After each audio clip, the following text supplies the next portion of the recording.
এই দেশে তো আপনার রিয়েল এস্টেটে তেমন কোনো অভিজ্ঞতা সরাসরি নিশ্চয়ই ছিল না। ওখানে যে যখন আপনি রিয়েল এস্টেট ব্যবসার সাথে সম্পৃক্ত হলেন, তখন আসলে প্রথম দিকে কেমন মনে হচ্ছিল বিষয়টা আসলে কতটুকু সাফল্য দেখা যেতে পারে বলে মনে হচ্ছিল?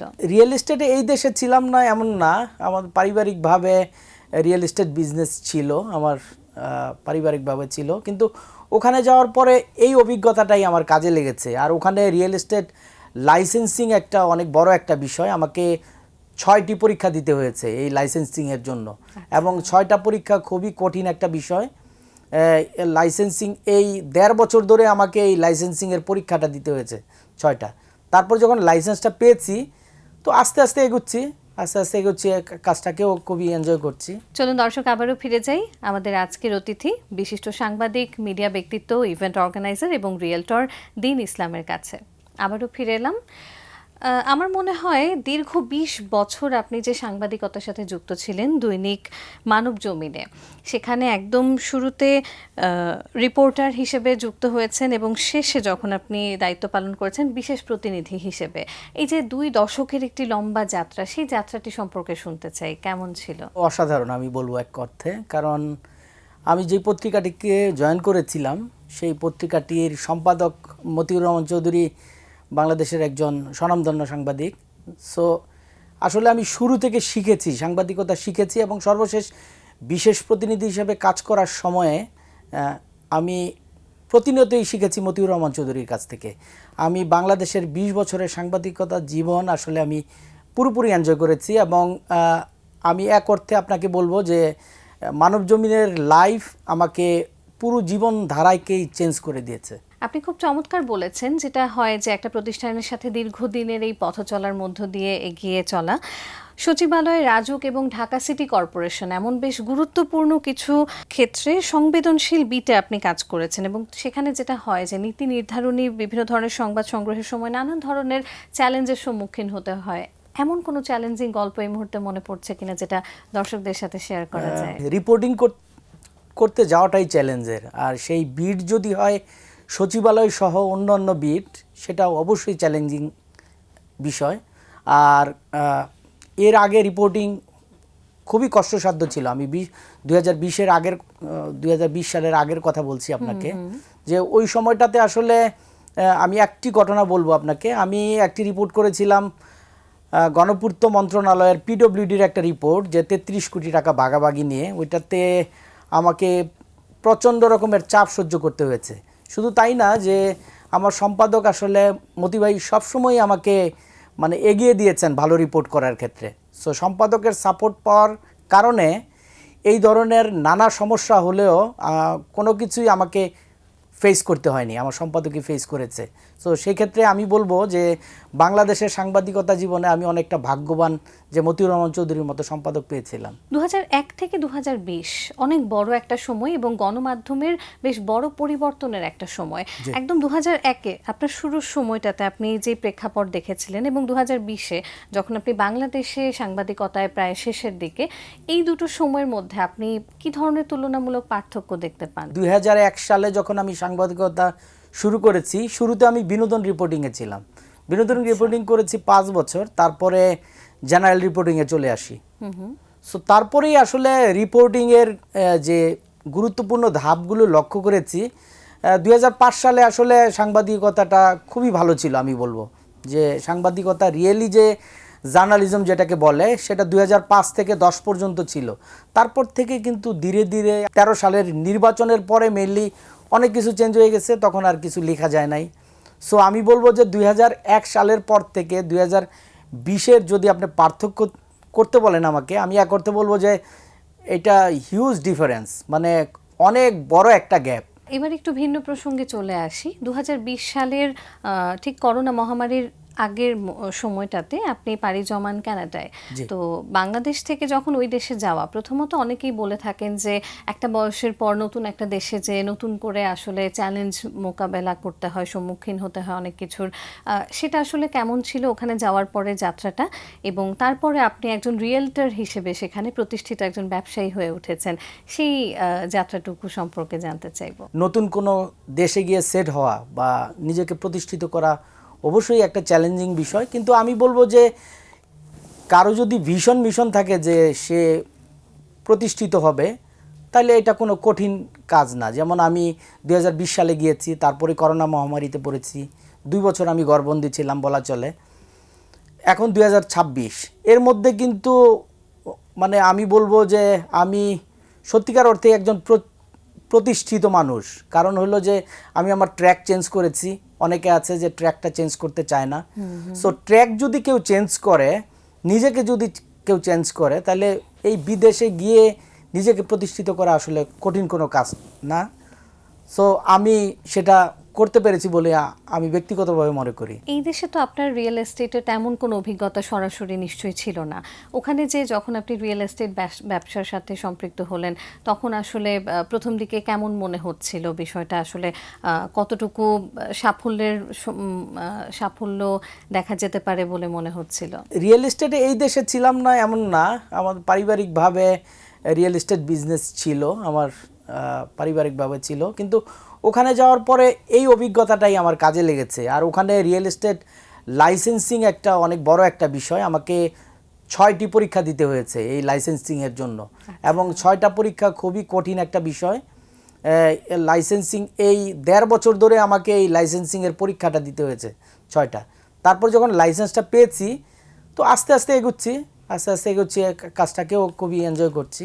বাংলাদেশের দীর্ঘদিনের সাংবাদিকতার যে অভিজ্ঞতা, সেটা থেকে তো আর খুব বেশি দিন দূরে থাকতে পারেননি। রিয়েলটর হিসেবে কাজ করলেও পাশাপাশি যেহেতু টেলিভিশন চ্যানেল এবং পত্রিকা নিয়ে আপনি কাজ করছেন, বাঙালিদের জন্য কাজ করছেন, তো নতুন একটা দেশে নতুন পরিস্থিতি, নতুন প্রেক্ষাপট, সেখানে এই দুটোকে একদম শুরু থেকে প্রতিষ্ঠিত করা বিষয়টা আসলে কেমন ছিল?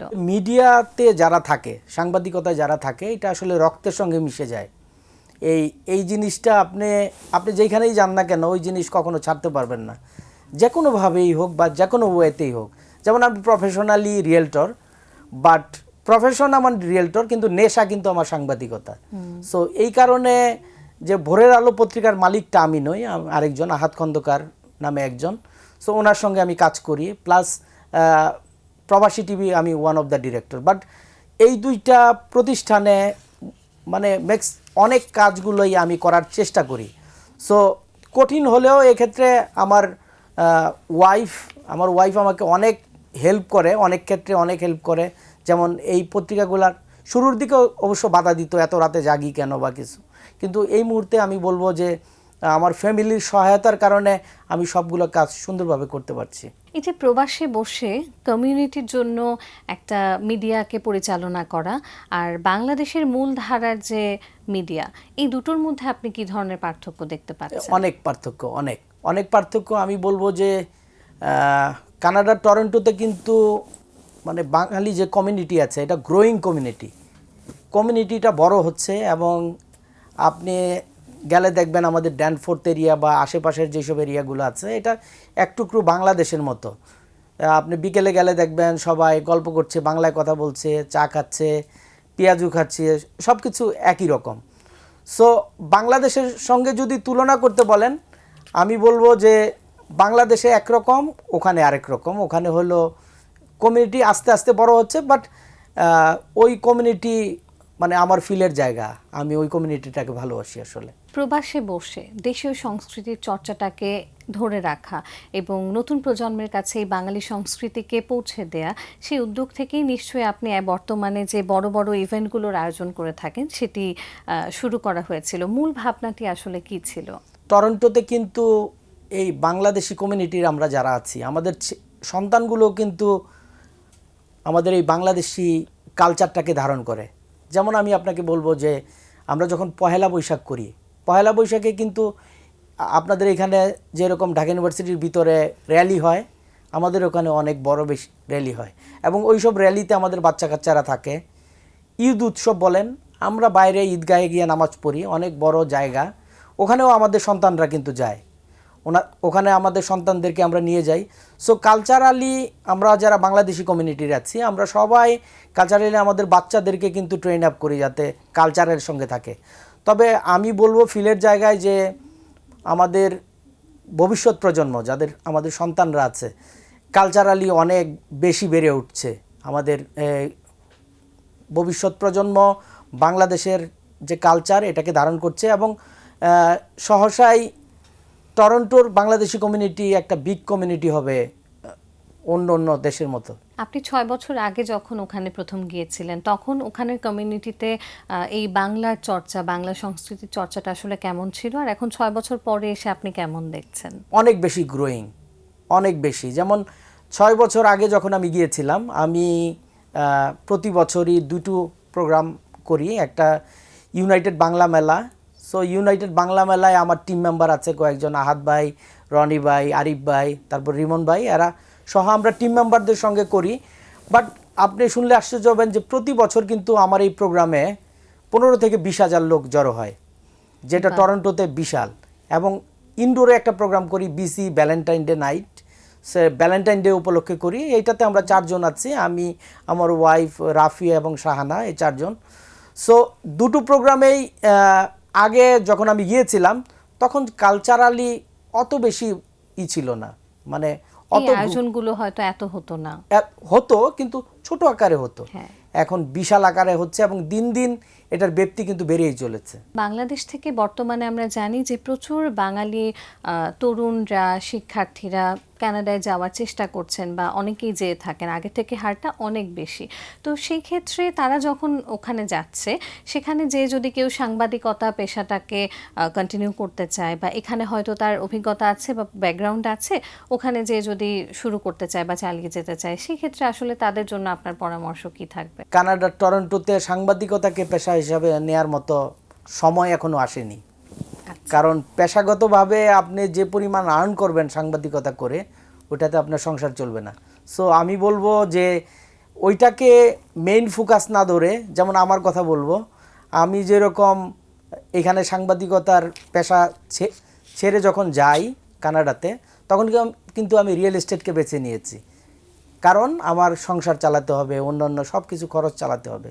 সো সাংবাদিকতাটা ওখানে ভায়াবল হবে না কেউ যদি পেশাগত হিসেবে নেওয়া যায়।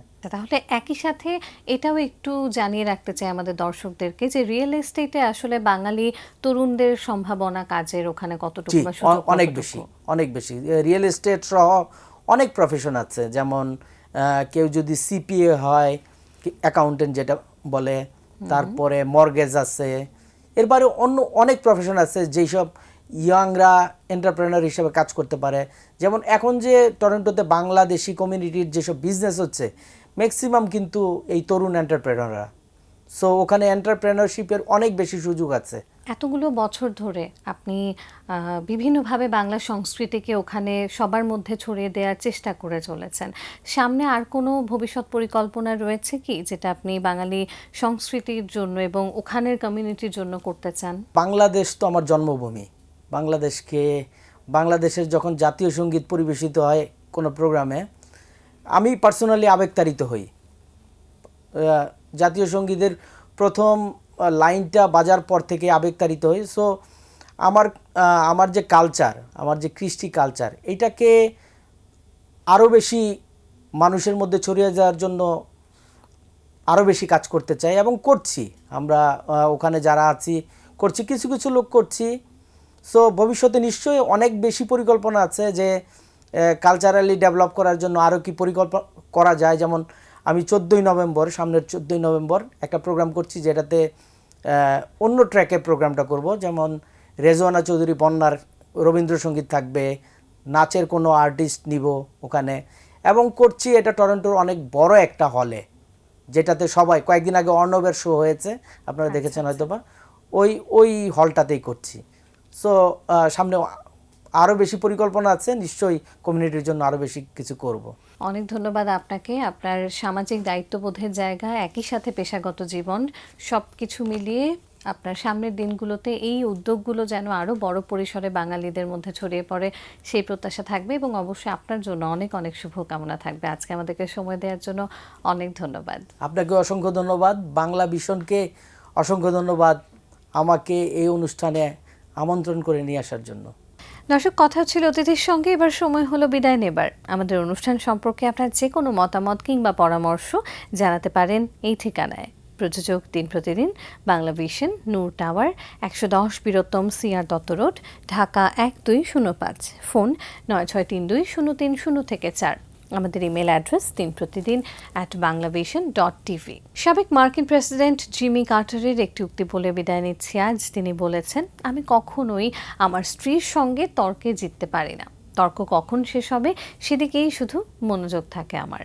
প্রিয় দর্শক, সবাই ভালো থাকুন, সুস্থ সুন্দর থাকুন। আজ সারাদিন সবার জন্য শুভ ও কল্যাণময় হোক।